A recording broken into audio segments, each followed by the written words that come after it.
दोस्त दोस्त ना रहा, प्यार प्यार ना रहा, जिंदगी हमें तेरा एतबार ना रहा। ये लाइन आप सभी लोगों ने जरूर सुनी होंगी दोस्तों। और मैं यहां पर आज ये लाइन आपको इन दोनों दोस्तों के बारे में बता रहा हूं। लेकिन आप इन लाइनों को बिल्कुल गंभीरता से मत लीजिएगा, क्योंकि जहां पर बिजनेस की बात होती है, धंधे पानी की बात होती है, तो वहां पर दोस्ती और दुश्मनी जैसी कोई बात सामने नहीं आती। दोस्तों, आप सभी लोगों के लिए आज मैं ये वीडियो इसलिए लेकर आया हूं क्योंकि दुनिया में पिछले वर्ष यानी कि 2024 में अमेरिका के प्रेसिडेंट के इलेक्शन के बाद से जिस बात की चर्चा सबसे तेजी से हुई, वो बात यह थी कि एलॉन मस्क और डोनाल्ड ट्रंप जो अमेरिका के प्रेसिडेंट हैं, इन दोनों के बीच में बहुत अच्छे मित्रवत संबंध स्थापित हुए।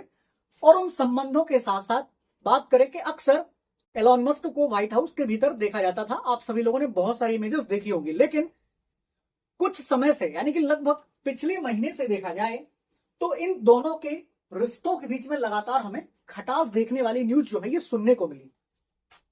यहां पर वर्तमान में तो देखा जाए तो इनके बीच में एक दरार जो है आ चुकी है।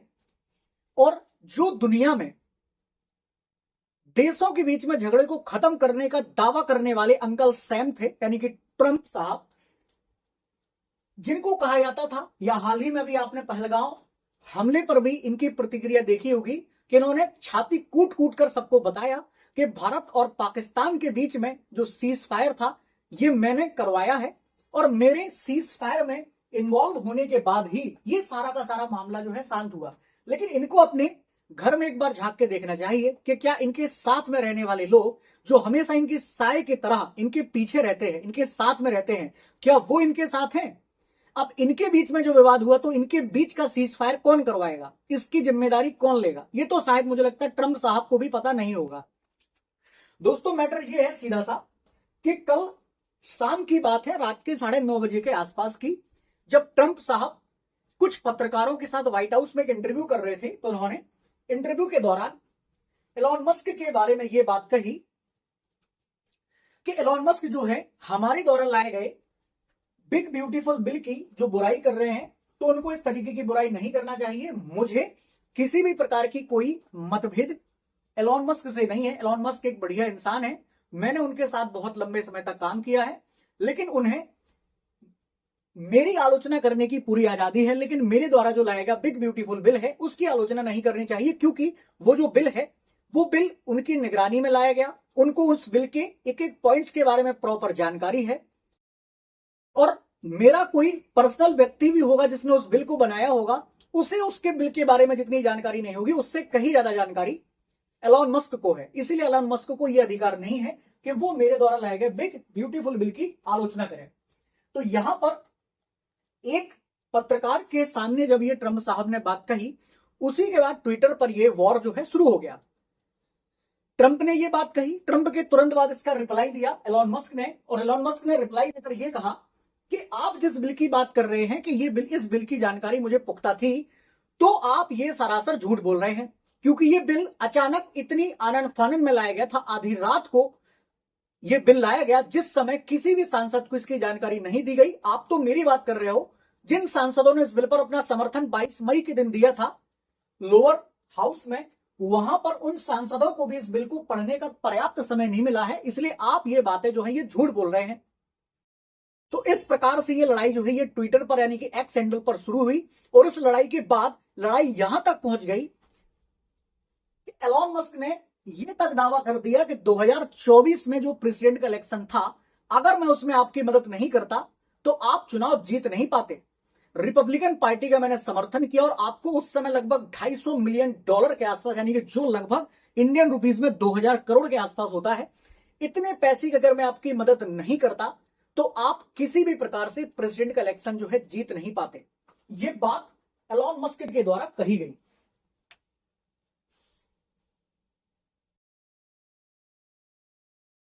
अब इतनी बात हुई, ये यहां पर कुछ ट्विटर के ट्वीट्स हैं, यहां देख सकते हैं आप। डोनाल्ड ट्रंप के द्वारा ये बात कही गई कि I don't mind Elon turning against me, यानी कि मुझे कोई फर्क नहीं पड़ता कि आप मेरे विरोध में हैं, but he should have done so month एगो। This is one of the greatest bill ever presented to Congress. It's a record cut in expenses, $1.6 trillion and the biggest tax cut ever given. और इन्होंने ये कहा है कि ये जो bill मैं लाया हूं, बिग ब्यूटीफुल विल, जिसको इन्होंने नाम दिया कि ये अमेरिका को फिर से एक बार ग्रेट अमेरिका बनाने के लिए एक ऐतिहासिक कदम होगा। और मस्क ने कहा ट्विटर पर कि time to drop the really big bomb, यानी कि अब समय आ चुका है बहुत बड़ा बम पटकने का। ये बात इन्होंने इसलिए कही क्योंकि उन्होंने ये कहा कि जो 2019 का एप्स्टीन फाइल्स का मामला था, उस मामले में ट्रंप का सीधा सीधा हाथ है, और अगर ट्रंप इस मामले में थे, इसी वजह से उसकी फाइल को जो है जल्दी बंद कर दिया गया, और 2019 में उन्होंने जेल के अंदर ही आत्महत्या कर ली थी जेफरी एप्स्टीन ने। अब आपके दिमाग में होगा कि साहब जेफरी एप्स्टीन का मुकदमा या मामला क्या है, तो मैं आपको थोड़ा सा उसके बारे में बता दे चुका हूं। देखो, यहां पर मस्क ने कहा कि mark this post for the future, यानी उन्होंने ये कहा कि ये जो मैंने पोस्ट किया है इसको आप भविष्य के लिए अभी सेव करके रख लो अपने पास, और देखना the truth will come out, यानी कि सच जो है सामने आएगा। अभी भले आपके सामने सच नहीं है, लेकिन ये सच जरूर सामने आएगा। अब थोड़ा सा एप्स्टीन फाइल्स के बारे में बात करते हैं कि ये मामला है क्या। एक एक करके मैं आपको इस पूरे के पूरे मुद्दे को एक एक परतें खोल के समझाऊंगा कि ये पूरा मामला है क्या। जितनी छोटी चीज आप इस चीज को समझ रहे हैं ना, ये उतना छोटा मामला नहीं है, बहुत बड़ा मामला है, पूरा समझाऊंगा आपको। अब आप देखो, आप यहां पर एलॉन मस्क ने कहा कि हम जीडी वेंस जो है उनको उपराष्ट्रपति बनाना चाहते हैं और इंपीचमेंट करके ट्रंप को हटाना चाहते हैं। किस आधार पर? तो आधार है ये एप्स्टीन फाइल्स का। अब आप देखो, यहां पर एक व्यक्ति है, देखो, ये है जेफरी एप्स्टीन, अमेरिका के एक बहुत बड़े उद्योगपति। इनके द्वारा लंबे समय से यौन अपराध, यानी कि जिसे कहा जाता है सेक्स ट्रैफिकिंग का काम लंबे समय से दुनिया भर में किया जाता था, यानी कि बच्चों के साथ यौन हिंसा, महिलाओं के साथ यौन हिंसा, इस प्रकार के मुकदमे में ये 2019 में पकड़े गए थे। न्यूयॉर्क और फ्लोरिडा की अदालत ने इनको क्या किया था, सजा सुनाई थी, लेकिन बाद में ये बरी हो गए, और एक बार फिर से जब उस केस को रीओपन किया गया तो 2019 में इनको पकड़ लिया गया, और उसके बाद वहीं पर अदालत, बात करें हम तो जेल के अंदर ही इन्होंने सुसाइड कर लिया। अब इनके मामले को निकाला किसने? तो याद रखिएगा, इनकी एक सहयोगी थी, एक महिला थी, महिला मित्र, जिनका नाम था वर्जीनिया गिफरे। क्लियर? ये है, देखिएगा, ये है वर्जीनिया गिफरे यहां पर, और ये है, बात करें हम तो ये वर्जीनिया गिफरे है। तो वर्जीनिया गिफरे नाम की एक महिला जो उनकी सहयोगी भी थी, उन्होंने दुनिया भर में यौन हिंसा के, यानी कि बात करें सेक्स ट्रैफिकिंग के जो भी मामले थे, उसका बहुत बड़ा खुलासा किया था, और उन्होंने ये बताया था कि दुनिया भर में बहुत बड़े बड़े उद्योगपति और बहुत बड़े बड़े प्रभावशाली ऐसे लोग हैं जो इस पूरे के पूरे मामले में फंसे हुए हैं, और यही लोग इन सारी चीजों को प्रमोट करते हैं और खुद भी उसमें इन्वॉल्व हैं। और उस इन्वॉल्वमेंट में नाम इन्होंने बताया था किसका? तो जिसका नाम मैंने अभी आपको पीछे बताया, जेफरी एप्स्टीन का। तो जेफरी एप्स्टीन का नाम जब सामने आया तो जेफरी एप्स्टीन को भी सजा हुई, और उसके बाद ये अमेरिका छोड़कर, यानी कि बात कर रहा हूं मैं आपसे वर्जीनिया गिफरी की, तो ये अमेरिका छोड़कर कहां पर? ऑस्ट्रेलिया में रहने लगी, और एक पत्रकार वकील बन गई, और लगातार इस प्रकार के मामलों को सामने लाने के लिए लगातार काम करने लगी। और काम करने के दौरान जब इनको बहुत सारी चीजें पता चली तो बहुत सारे लोगों ने इनके ऊपर दबाव डाला। तो इन्होंने एक स्टेटमेंट में ये कहा कि जेफरी एप्स्टीन ने मुझे कई बार ट्रंप के पास भेजा है अपने कुछ विशेष प्रकार के काम करवाने के लिए, कुछ ऐसे कामों को करवाने के लिए जो दूसरे के हाथों में नहीं थे। उसके बाद क्या होता है कि 2025 में ही, अभी अप्रैल के महीने में, ऑस्ट्रेलिया में एक कार एक्सीडेंट हुआ, और कार एक्सीडेंट में ये कुछ समय के लिए घायल हुई, और उसके बाद फिर उन्होंने क्या कर ली? सुसाइड कर ली, ऐसा कहा जाता है।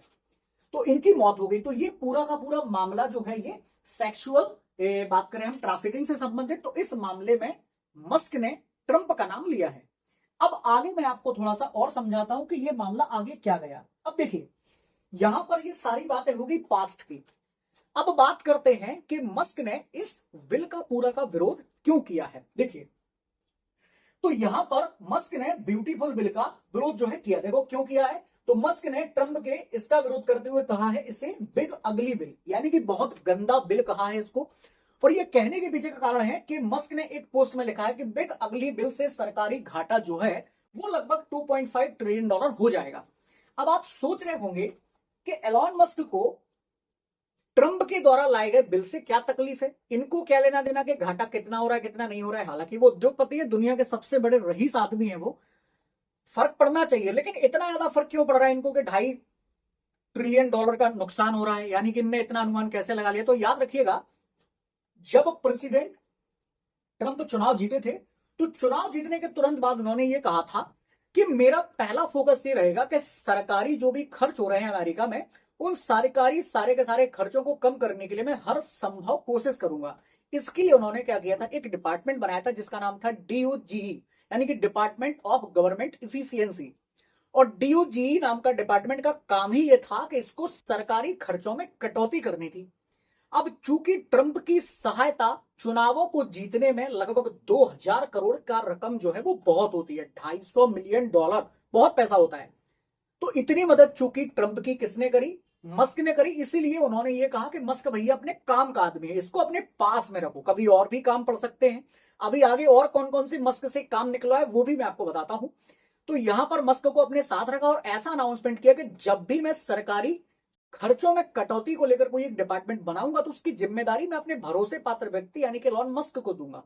तो ये मस्क को जिम्मेदारी मिली और कहा जाता है लगभग नवंबर के महीने में 2024 में ये डिपार्टमेंट बना और उसकी जिम्मेदारी एलन मस्क को मिल गई। हालांकि बाद में कुछ समय तक चीजें जब पटरी पर नहीं आई, बेहतर चीजें नहीं हो सकी, दोनों के बीच में मतभेद हुए, तो मई के महीने में ही एलन मस्क ने DOJ नाम का जो डिपार्टमेंट था उससे क्या कर लिया, किनारा कर लिया और बोल दिया कि साहब मैं अब इस काम को नहीं करूंगा, जितनी राजनीति मुझे करनी थी मैं कर चुका हूं भाई साहब, अब मेरे बस का ये काम नहीं है और मैं तो अपनी टेस्ला और स्पेस एक्स में ही खुश हूं। तो यहां तक ये बात आपको थोड़ी सी समझ में आई होगी कि इन्होंने ये बता दिया कि भाई साहब इतना घाटा जो है हो जाएगा। एक हफ्ते पहले मस्क ने कहा था कि DOJ का मकसद सरकारी खर्चों में कटौती करना है, यह बिल उसके खिलाफ है। और इस कुछ घंटे बाद ही मस्क ने ट्रंप सरकार से अलग हो गया और ट्रंप सरकार में उन्हें डिपार्टमेंट ऑफ गवर्नमेंट इफिशियंसी का जिम्मा जो है दिया गया था और इससे वो क्या हो गया, अलग हो गए। अब देखो ये बात रखी किसने, एलन मस्क ने अपना पक्ष रखा कि देखो साहब घाटे को कम करने के लिए आपने मुझे इस डिपार्टमेंट का मुखिया बनाया, मेरा काम है कि खर्चे में कमी रखूं मैं, लेकिन आपने ये जो बिल बनाया है इस बिल से तो भाई साहब खर्चे जो हैं आपके बहुत बढ़ रहे हैं और घाटा भी हो रहा है सरकार को। तो ट्रंप ने अपना पक्ष रखा, ट्रंप ने ये कहा कि आपको एक्चुअली में इस बिल से हो रहे घाटे से कोई लेना देना नहीं है।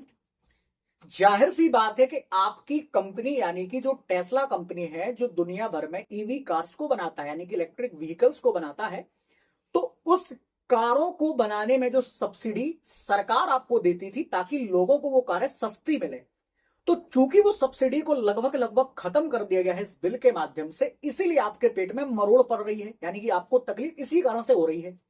और ट्रंप का यह भी कहना था कि साहब आप जो EV कारें वगैरह बना रहे हैं और आप इस तरीके की चीजों को गवर्नमेंट से सब्सिडी चाहते हैं और आपको बाइडेन सरकार ने, ये ट्रंप के समय की बात नहीं है, ये बाइडेन सरकार के समय की बात है।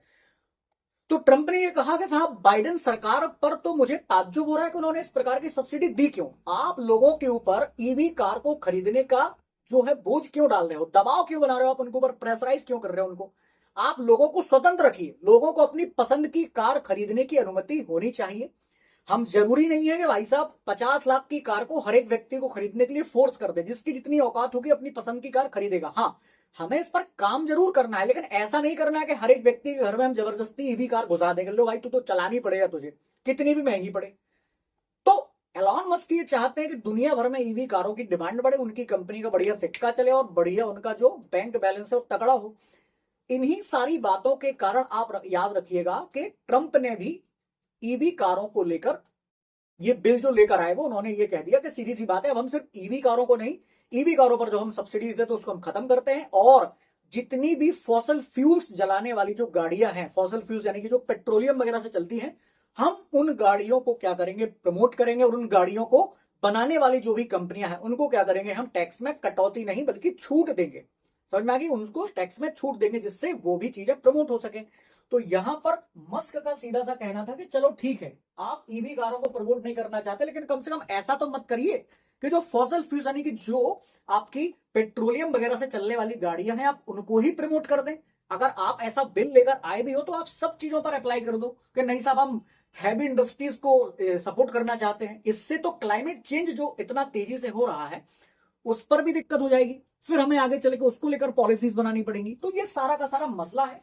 अब अपन आगे थोड़ा सा समझते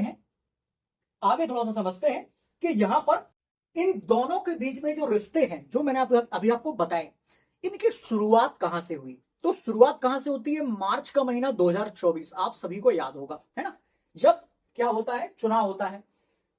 तो 6 मार्च 2024 को एलन मस्क के को लेकर लोग कयास ऐसे लगा रहे थे कि एलन मस्क जो है वो प्रेसिडेंट जो ट्रंप है उनको मदद करेंगे, या हो सकता है कि दूसरा जो प्रेसिडेंट का इलेक्शन लड़ रहा है डेमोक्रेट पार्टी से उसको मदद करेंगे। इसीलिए सारे के सारी अटकलों पर विराम लगाते हुए 6 मार्च के दिन एलॉन मस्क ने अनाउंसमेंट किया कि अमेरिका के प्रेसिडेंट इलेक्शन में मैं किसी भी पार्टी को किसी भी तरीके का कोई दान या चंदा नहीं दूंगा और मैं इस पूरी की पूरी पॉलिटिक्स से अपने आप को एकदम अलग रखूंगा। लेकिन कुछ समय बाद क्या होता है कि जब प्रेसिडेंट ट्रंप अपनी कैंपेनिंग कर रहे थे चुनाव की, उसी दौरान आप सभी लोगों को शायद याद होगा कि जुलाई के महीने में लगभग, है ना, लगभग जुलाई के महीने में ट्रंप को किसी अज्ञात व्यक्ति के द्वारा गोली मार दी जाती है, उनके ऊपर जानलेवा हमला होता है। जानलेवा हमला होता है तो मस्क को यह लगता है कि शायद हो सकता है कि प्रेसिडेंट ट्रंप का जो पक्ष है वो कमजोर हो रहा हो। उसी के बाद ये क्या करते हैं, ट्रंप के समर्थन में आते हैं और ये घोषणा करते हैं कि मैं लगभग $250 मिलियन या 2000 करोड़ की आपको मदद करूंगा। ये सामने की बात, लेकिन पर्दे के पीछे ये घोषणा भी की जाती है या ट्रंप से ये वादा भी किया जाता है कि जब 2026 में मिड टर्म इलेक्शन होंगे अमेरिका में, तो उस मिड टर्म इलेक्शन में भी हम आपकी पार्टी को लगभग 100 मिलियन का चंदा देंगे। लगभग मतलब मान के चलिए आपके 800 करोड़ के आसपास की हम आपको मदद करेंगे, ये बात भी कही गई।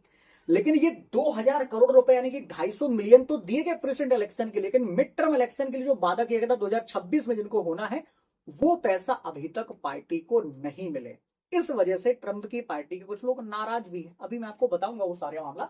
तो 13 जुलाई को ये मामला होता है। इसके बाद 12 अगस्त के दिन क्या होता है कि मस्क ने सरकारी खर्च में कटौती के लिए एक आयोग बनाने की इच्छा जताई। उन्होंने ये कहा कि जब हम आपके साथ हैं तो आप एक ऐसा डिपार्टमेंट बनाइए जो क्या कर सके, सरकारी जो फालतू के एक्सपेंसेस हैं उनको कम किया जा सके। तो इनकी बात तुरंत मानी गई। तो चुनाव जीतने के बाद ट्रंप ने मस्क के डीओजी का नेतृत्व करने की घोषणा की, जिसका मकसद सरकारी खर्च को कम करना था। 12 नवंबर को यह बन गया, मस्क इसके मुखिया बन गए। मुखिया बनने के बाद क्या होता है, कुछ समय तक मामला सारा बढ़िया चला। मई के महीने में क्या होता है, एलॉन मस्क एक घोषणा करते हैं कि अपनी सरकारी भूमिका से हटकर मैं टेस्ला और अपनी अन्य कंपनियों पर अब ज्यादा फोकस करूंगा और मुझे अब डीओजी से कोई मतलब नहीं है। ये बात उन्होंने इसलिए कही कि इनको जब इस डीओजी डिपार्टमेंट का मुखिया बनाया गया तो इन्होंने क्या किया, सरकारी खर्च में कटौती के लिए बहुत सारे अधिकारियों को, बहुत सारे कर्मचारियों को बाहर का रास्ता दिखा दिया। बहुत सारे लोगों को नौकरी से हाथ धोना पड़ा और बहुत सारे लोगों की सैलरी में भी क्या कर दी गई, कटौती कर दी गई। इसी कारण से अमेरिका भर में इनके खिलाफ प्रोटेस्ट हुए और ऐसा कोई वर्ग नहीं था जिसने मस्क के खिलाफ प्रोटेस्ट ना किया हो। और यहां तक लोगों ने बोला कि आप हमारे अधिकारियों से एकदम दूर रहिए, क्योंकि डीओजी में जब इनकी एंट्री हुई तो उसके साथ ही जितने भी सरकार के जो भी खुफिया डिपार्टमेंट थे, चाहे वो पेंटागन यानी कि रक्षा विभाग का मुख्यालय हो और चाहे कोई भी संस्था हो, वहां पर एकदम अंदर तक की जानकारी किसको होती थी, मस्क को होती थी। तो इस बात को लेकर अमेरिका की पब्लिक भी और अमेरिका के जो टॉप ऑफिशियल्स थे उनको भी इस प्रकार की बातें पसंद नहीं आई और बहुत सारे अधिकारियों ने इनका खुलकर विरोध किया। इसके बाद 27 मई 2025 को मस्क ने ट्रंप के वन बिग ब्यूटीफुल बिल का क्या कर दिया, आलोचना कर दी, यानी कि उसको क्रिटिसाइज कर दिया। 22 मई के दिन वो बिल जो है अमेरिका की संसद में लाया गया, यानी कि लोअर हाउस में लाया गया। लोअर हाउस में वो पास हो गया। अब पास हो गया तो उसमें कुछ ऐसी बातें लिखी थी जिससे मस्क की कंपनी को भयंकर नुकसान हो जाता। तो मस्क ने क्या कर दिया, 27 मई के दिन इसको क्या बता दिया, घाटे वाला बिल बता दिया और अगली बिल बोल दिया। जैसा ही ये बोला तो अब यहां पर ठनक गया माथा किसका, ट्रंप का, कि तुम ऐसा कैसे बोल सकते हो, अगर तुम्हारे डिपार्टमेंट से लगोगे तो मतलब तुम्हारे में ये बोल के जाओगे। तो फिर इसके बाद 29 मई 2025 को मस्क ने डीओजी से इस्तीफा दे दिया और इस्तीफा देने के बाद ट्रंप को धन्यवाद देते हुए बोला कि अब मैं इस डिपार्टमेंट में नहीं और ये काम जो है आगे करता रहेगा। हालांकि मस्क के बिना वो काम अच्छे से चलना नहीं है, ये फैक्ट बात है। अब यहां तक बात होगी, आगे क्या होता है, तो इलॉन मस्क के डीओजी छोड़ने के बाद 30 मई को ट्रंप और मस्क ने एक प्रेस कॉन्फ्रेंसिंग की और बताया कि हमारी भूमिकाएं क्या और हमारी चीजें जो यहां तक रही वो कैसी रही। 3 जून को मस्क ने बिग ब्यूटीफुल को घृणित बताया और उन्होंने कहा कि उन लोगों को भी शर्म आनी चाहिए जिन लोगों ने इस पर वोट किए थे। वोट किसने किए थे, तो अमेरिका में एक कांग्रेस और एक सीनेट है ना, लोअर हाउस कांग्रेस और अपर हाउस सीनेट होता है। तो कांग्रेस वाला जो था लोअर हाउस, यानी कि जैसा हमारे यहाँ पर लोकसभा होती है तो वैसा वहां पर कांग्रेस है, तो वहां पर क्या मिल गई थी, इसको मंजूरी मिल गई थी। और अभी मंजूरी मिलना कहां पर बाकी है, अपर हाउस यानी कि जिसे सीनेट कहा जाता है। तो उन्होंने ये कहा कि जिन लोगों ने कांग्रेस में रहकर और इसे मंजूरी दी, तो मैं तो मानता हूं कि वो लोग भी क्या है, आलोचना के पात्र हैं। उनको अपने ऊपर शर्म आनी चाहिए कि बिल की जो भी क्लॉजेस वगैरह दी उनको बिना पढ़े आपने कैसे हाँ बोल दिया। 5 जून के दिन यानी कि कल के दिन की बात कर रहा हूं मैं आपसे, रात को लगभग 9:30 बजे के आसपास ये वॉर जो है शुरू हो जाता है एक्स हैंडल पर। उसके पहले होती है एक छोटी सी प्रेस कॉन्फ्रेंस जिसमें ट्रंप क्या कहते हैं, झगड़ा बढ़ गया और मस्क ने कहा कि मैं नहीं होता तो ट्रंप चुनाव हार जाते। इसके बाद ट्विटर पर उन्होंने ये प्रतिक्रिया दी। तो ये पूरा का पूरा मसला था जो मैंने यहां पर आपको समझाया। देखो यहां पर कि without me Trump would have lost the election, Dems would control the house and the Republicans would be 50 to 49 in the Senate। यानी कि उन्होंने ये कहा कि अगर मैं नहीं होता, आपकी मदद नहीं करता तो आप ये चुनाव नहीं जीतते, और ये चुनाव बात करें हम तो डेमोक्रेटिक्स के पक्ष में हो जाता, रिपब्लिकन्स इसके चुनाव को नहीं जीत पाते। ये बात इन्होंने कही है। समझ में आई बात? क्लियर? चलिए अब आगे बात करते हैं अपन कि ये बिग ब्यूटीफुल बिल जो है ये है क्या और इसके कौन से क्लॉज जो है जिससे एलॉन मस्क को नाराजगी थी। ठीक है, कुछ देख लो आप। तो इनकम टैक्स और स्टेट टैक्स में 2017 में की गई कटौती को स्थायी बना दिया गया और कह दिया गया कि अब ये परमानेंट रहेगा। टैक्स कटौती को बढ़ाने का भी प्रस्ताव रखा गया। ओवर टाइम और सोशल सिक्योरिटी इनकम पर भी टैक्स कटौती का प्रस्ताव लाया गया। और व्हाइट हाउस का कहना है कि अगले 30 से 80 हजार डॉलर की कमाई वालों को अगले साल 15% कम टैक्स देना होगा। ये बात कही। अवैध इमिग्रेशन रोकने के लिए बॉर्डर सिक्योरिटी और अमेरिका सेना को मजबूत करने पर ज्यादा फोकस करने की बात कही गई। और साथ में फॉसिल फ्यूल्स वाली जो भी कंपनियां हैं उन कंपनियों को भी प्रमोट करने की और उनको सब्सिडी देने की बात यहां पर कही गई। हालांकि सब्सिडी एलॉन मस्क की कंपनी को खत्म करने की बात नहीं की। मैटर जब बढ़ा उसके बाद फिर ये बात ट्रंप के द्वारा कही गई कि हम इनकी सारी कंपनियों के जो भी सरकारी ठेके हैं उन ठेकों को भी खत्म करेंगे और साथ में सब्सिडी भी खत्म करेंगे। अब जब यहां तक बात हुई तो ट्रंप बात करें हम तो एलॉन मस्क भी भयंकर नाराज हो गया। और एलॉन मस्क नाराज हुआ तो एलॉन मस्क ने तुरंत एक घोषणा कर दी। अमेरिका की जो कंपनी है नासा जो स्पेस वाला काम करती है और इसके अलावा जो एलॉन मस्क की कंपनी है स्पेस एक्स, इन दोनों के बीच में एक टाई अप है कि हम क्या करेंगे, अंतरराष्ट्रीय स्पेस स्टेशन जो है उसको बढ़िया तरीके से डेवलप करने का काम करेंगे। और जो भी इनका ड्रैगन यान है जो स्पेस एक्स ने बनाया है उस ड्रैगन यान को क्या है अंतरिक्ष स्टेशन तक पहुंचाने का जो काम जो है जो दोनों संस्थाएं कर रही हैं उस काम को रोकने की घोषणा जो है एलॉन मस्क ने कर दी। इन्होंने बोल दिया कि ड्रैगन अंतरिक्ष यान बंद करेगा, स्पेस एक्स अपने ड्रैगन अंतरिक्ष यान को तुरंत बंद करना शुरू कर देगा। ये बात इन्होंने कह दी। ये है ड्रैगन यान जो क्या करेगा अंतरराष्ट्रीय स्पेस स्टेशन तक क्या करेगा यात्रियों को पहुंचाने का काम करता है। और आगे तक की जो भी बात करें स्पेस में और आगे की जो रिसर्च है उसके लिए भी ये बहुत ज्यादा हेल्पफुल था। मैं आपको याद दिला देता हूं, कुछ समय पहले जब सुनीता विलियम्स को जो लगभग 9 महीने तक अंतरिक्ष में फंसी रही थी तो उनको अंतरिक्ष स्पेस स्टेशन से और पृथ्वी तक लाने का काम जिस ड्रैगन ने किया था, जिस अंतरिक्ष यान ने किया था, ये वही है। तो ये नासा को इसकी इंपॉर्टेंस के बारे में बखूबी पता है। इसलिए एलॉन मस्क ने जाना ये बात कि भाई साहब अब नासा के साथ में ये चीज कंटिन्यू नहीं करूंगा। हालांकि फिर बाद में उन्होंने फिर से एक रिट्वीट किया और रिट्वीट करके ये कहा कि नहीं साहब वो जो मैंने बात कही है वो मैं वापस लेता हूं और ये अंतरिक्ष यान जो है ये लगातार काम करता रहेगा नासा के साथ।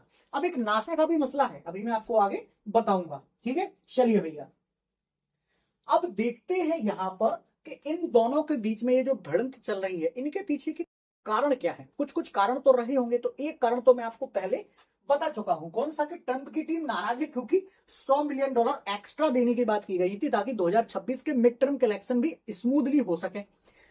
तो यहां पर मस्क ने 2024 के अमेरिकन प्रेसिडेंट इलेक्शन में $250 मिलियन तो दिया था, लेकिन साथ में ये बात भी कही थी मस्क ने कि हम $100 मिलियन आपको मिड टर्म इलेक्शन के लिए भी देंगे, लेकिन वो पैसा अभी तक नहीं दिया गया। इसीलिए जो भी रिपब्लिकन पार्टी के जो भी मेंबर्स हैं उन सारे के सारे लोगों में मस्क को लेकर नाराजगी है कि ये नेतागिरी तो बहुत दे रहा लेकिन पैसे नहीं दे रहा बस। तो सारा मसला काय का है, पैसे का। ट्रंप को भी पैसा चाहिए ताकि वो इलेक्शन जीत सके, उनकी पार्टी को पैसा चाहिए ताकि वो आगे कंटिन्यू कर सके, और मस्क को भी चाहिए कि उनकी टेस्ला कंपनी भर भर के पैसा कमाए और ईवी में दुनिया की सबसे टॉप कंपनी हमेशा रहे और दुनिया में उनकी कंपनी की कारों की डिमांड रहे। कंपनी की कार चाहे कितनी भी महंगी हो वही कार सबके पास होनी चाहिए। सीधा सा मसला पैसे का है।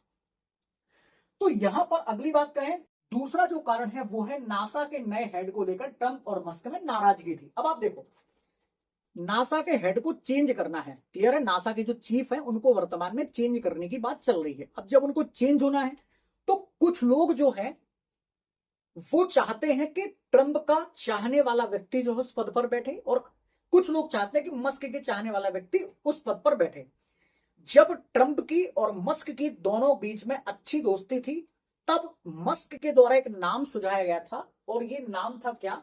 इनका नाम था जेरेड इसाकमैन। क्लियर है? जेरेड इसाकमैन। याद रखना, जेरेड इसाकमैन एलॉन मस्क के बहुत करीबी व्यक्ति हैं, और एलॉन मस्क ये चाहते थे, उन्होंने नाम सुझाया था ट्रंप को कि एक काम करो, आप इनका नाम नॉमिनेट करो और इनको नासा का चीफ बना दो। तब तो इन्होंने नॉमिनेट कर दिया, घोषणा कर दी, लेकिन कुछ समय के बाद ही अपने उस निर्णय को क्या कर लिया? विड्रॉल कर लिया। और विड्रॉल करने के पीछे उन्होंने कारण ये बताया कि चूंकि ये जो जेरेड इसाकमैन है, इनके बारे में कहा कि ये डेमोक्रेट पार्टी के बहुत करीबी है। डेमोक्रेट पार्टी में बता देता हूं आपको कि ट्रंप के सामने जो विपक्षी पार्टी, अपोजिशन पार्टी है, वो है डेमोक्रेट। ट्रंप जो है वो रिपब्लिकन पार्टी से है। तो उन्होंने ये कहा, ये कहकर इनको इस पद से या इनका नामांकन, नॉमिनेशन वापस ले लिया कि ये डेमोक्रेट पार्टी के बहुत करीबी है, इसीलिए नासा जैसी इंपॉर्टेंट संस्था को हम विपक्षी लोगों के हाथ में नहीं दे सकते, यानी कि विपक्षी लोगों की कठपुतली के हाथों में नहीं दे सकते। और वो कठपुतली कौन है? जेरेड इसाकमैन। तो भी इस बात को लेकर नाराजगी थी, क्योंकि मस्क ये चाहते थे कि चूंकि स्पेसएक्स मेरी संस्था है, स्पेस रिलेटेड काम करती है, रिसर्च करती है, और नासा में भी मेरा चाहने वाला व्यक्ति, मेरी जैसी सोच रखने वाला व्यक्ति बैठ जाए, तो हम कोई बड़ा गेम कर सकते हैं। ठीक है, ये दूसरा मामला हो गया। तीसरा मामला ये है कि साहब, जब कैबिनेट की मीटिंग हुई थी, कहां पर? मार्च के महीने में, तो वहां पर अमेरिका के जो विदेश मंत्री है, जिनका नाम है मार्को रूबियो, इनके साथ में बैठक हुई। अब एलॉन मस्क को जिस डिपार्टमेंट की जिम्मेदारी दी गई थी, डीओजी नाम का डिपार्टमेंट जो था, उसका काम था सरकारी खर्च में कटौती करना। और एलॉन मस्क ने रूबियो को, यानी कि मार्को रूबियो को भी ये कहा था कि आपने अब तक, जब तक आपको मैंने ये जिम्मेदारी दी है, आप सरकारी खर्चों में कटौती नहीं कर पाए, और जो स्टाफ, एक्स्ट्रा स्टाफ था, उस स्टाफ की संख्या को भी कम नहीं कर पाए अभी तक। तो आप क्या कर रहे हो? इसको लेकर रूबियो और एलॉन मस्क के बीच में करारी झड़प हुई थी मार्च के महीने में। और जब ये झड़प हुई, तो जाहिर सी बात है एलॉन मस्क यही चाहेंगे कि ट्रंप जो है उनका पक्ष ले। लेकिन यहां पर ट्रंप ने गेम कर दिया, और ट्रंप ने साथ दिया किसका? रूबियो का, मार्को रूबियो का, और कह दिया कि नहीं नहीं, जो काम वो कर रहे हैं अपने हिसाब से सोच समझ के कर रहे हैं, समझदारी से कर रहे हैं, और इसमें आपका इन्वॉल्वमेंट जरूरी नहीं है। तो यहां पर मस्क को तगड़ा झटका लगा, दिमाग खराब हो गया उसका, कैसा आदमी आ रही है, मेरे को डिपार्टमेंट का मुखिया बनाया, मैं जो सुझाव दे रहा हूं वो अगला व्यक्ति कर भी नहीं रहा, और तीसरा व्यक्ति यानी कि जो ट्रंप है उसका साथ भी दे रहा, मेरा पक्ष लेना चाहिए इसको। यहां पर उसका दिमाग ठनक गया। और तीसरी बात, और इसके बाद देखो आप कि जब इन्होंने सरकारी डिपार्टमेंट में लोगों की भर्ती करना बंद करी, लोगों की संख्या में कटौती कर दी, सैलरी काट दी, तो देखो आप व्हाइट हाउस के बाहर कितने सारे लोगों ने क्या किया? प्रोटेस्ट किया। यहां पर आप देख सकते हैं कि मस्क की अगुवाई वाले डीओजी ने कई सरकारी विभागों की फंडिंग और नौकरियों में कटौती कर दी। इसके खिलाफ हजारों लोग जो है सड़कों पर आ गए। कोई भी ऐसी कम्युनिटी नहीं है जिसने एलॉन मस्क के खिलाफ अमेरिका में कैंपेनिंग नहीं की हो, विरोध नहीं किया हो, प्रोटेस्ट ना किया हो। अब आगे बात आती है साहब, अगला तीसरा मुद्दा क्या है? तो मस्क नाराज है क्योंकि XAI को यूएई में डेटा सेंटर का कॉन्ट्रैक्ट नहीं मिला। अब देखो, जो चैट जीपीटी है, चैट जीपीटी तो आप सभी लोग चलाते होंगे, है ना? एआई क्या है? एआई चैटबॉट है वो। तो चैट जीपीटी जो है उसको ओन करता है ओपन एआई। इसी प्रकार का ओपन एआई जैसी ही एक कंपनी एलॉन मस्क की भी है, जिसे कहा जाता है XAI, वो भी क्या करती है? इसी तरीके का चैटबॉट चलाती है। तो याद रखना कि अमेरिकन सरकार की अगुवाई में यूएई में एक डेटा सेंटर बनाया जाना था जो एआई से संबंधित था। ठीक है, अब इसका कॉन्ट्रैक्ट, सीधी सी बात है, एलॉन मस्क यही चाहेंगे कि चूंकि मैं ट्रंप का एकदम करीबी हूं, इसलिए ये डेटा सेंटर का जो कॉन्ट्रैक्ट है यूएई में लगाने का, ये मुझे मिलना चाहिए। लेकिन वो मिलता किसे है? ओपन एआई नाम की कंपनी को मिलता है। तो एलॉन मस्क को सीधा सीधा ये लगता है कि ट्रंप के जो सबॉर्डिनेट यानी कि जो भी अधिकारी हैं, वो लोग नहीं चाहते, और साथ में ट्रंप भी नहीं चाहते कि एलॉन मस्क को ये कॉन्ट्रैक्ट मिले। इसीलिए यहां पर एलॉन मस्क की विरोधी कंपनी को जब ये कॉन्ट्रैक्ट मिला, तब ट्रंप के सलाहकार डेविड सैक्स और बाकी अधिकारियों की निष्पक्षता पर एलॉन मस्क ने सवाल उठा दिया कि ये ट्रांसपेरेंट नहीं है। और इन्होंने क्या किया? मुझे बिना जानकारी दिए किसी दूसरी कंपनी को ठेका देने में इनकी मदद कर दी। तो ये तीसरा मसला था। ये आपको समझ में आ गया होगा। तो अब आपको थोड़ा थोड़ा दिमाग में चीजें क्लियर हो रही होंगी कि साहब मामला है क्या। तो ये सारी की सारी बातें यहां पर हुई। अब अगली बात ये करते हैं अपन आखिर में कि ये सारा मसला जो है, इससे नुकसान कैसे हुआ और क्या हुआ। तो सबसे पहले नुकसान की अपन बात करते हैं किसकी? टेस्ला कंपनी यानी कि एलॉन मस्क की। आप याद रखिएगा कि टेस्ला कंपनी का आप देख सकते हैं यहां पर 5 जून को, और यहां देख सकते हैं आप 2 जून से पहले, यानी कि आप बात करें लगभग 1 जून के आसपास टेस्ला कंपनी का शेयर जो है ये हुआ करता था लगभग 360 के आसपास, 360 आसपास इसका शेयर हुआ करता था। और ये 5 जून को आप देख सकते हैं, 5 जून 6 जून के लगभग 5 दिनों में ये शेयर जो है कितना हो गया, तो ये हो गया लगभग $285.68 के आसपास। यानी कि लगभग 5 दिनों में ये मसला जब से चल रहा है, इस मसले के दौरान ये जो कमी है तो लगभग 20% की कमी हुई, यानी कि 15 से 20% की कमी जो है इनके शेयर्स में हुई है टेस्ला कंपनी के। साथ में ही कहा जा रहा है कि लगभग 3 लाख करोड़ का नुकसान जो है इस लड़ाई में एलॉन मस्क को हुआ है। तो ब्लूमबर्ग बिलियनर्स इंडेक्स के अनुसार एलॉन मस्क को ट्रंप के साथ हुए इस झगड़े का बहुत नुकसान उठाना पड़ा है। 14% के आसपास गिरावट आई और 334 बिलियन का नुकसान हुआ, यानी कि लगभग 3 लाख करोड़ का नुकसान जो है अब तक हुआ है। इसके पहले एलॉन मस्क को 2021 में भी इसी प्रकार का नुकसान हुआ था, लेकिन ये नुकसान उससे भी बड़ा है, $34 बिलियन, यानी कि अपन कह सकते हैं लगभग 3 लाख करोड़ के आसपास का ये नुकसान एलॉन मस्क को हुआ है। और अब ट्रंप के नुकसान की बात करें तो जाहिर सी बात है, सरकारी कटौती के लिए जो डिपार्टमेंट DOJ बनाया गया था एलॉन मस्क के नेतृत्व में, वो अब काम नहीं कर पाएगा प्रॉपर। उसको काम दिया गया था कि 2026 तक आपको इन सरकारी सारी खर्चों में कटौती करनी है, लेकिन अब चूंकि एलॉन मस्क ने उससे इस्तीफा दे दिया तो उसकी गति में भी कमी आएगी, प्रॉपर तरीके से काम नहीं हो पाएगा। तो इससे दोनों के दोनों लोगों को नुकसान है, एलॉन मस्क को भी, क्योंकि दोनों के दोनों व्यापारी हैं। मैं तो डोनाल्ड ट्रंप को प्रेसिडेंट के तौर पर देखता ही नहीं हूं, मैं तो देखता हूं कि प्रॉपर व्यापारी है वो व्यक्ति, और उसका व्यापार कैसे आगे चलेगा इसी प्रोजेक्ट पर वो पूरा प्रॉपर काम करता है। अगर आपको ये चैनल पसंद आ रहा हो और इसमें बताया गया जो कंटेंट है ये आपको पसंद आ रहा हो तो प्लीज इस चैनल को सब्सक्राइब करिएगा, वीडियो को लाइक करिएगा और अपने दोस्तों में शेयर भी करिएगा। ऑल द बेस्ट, भारत माता की।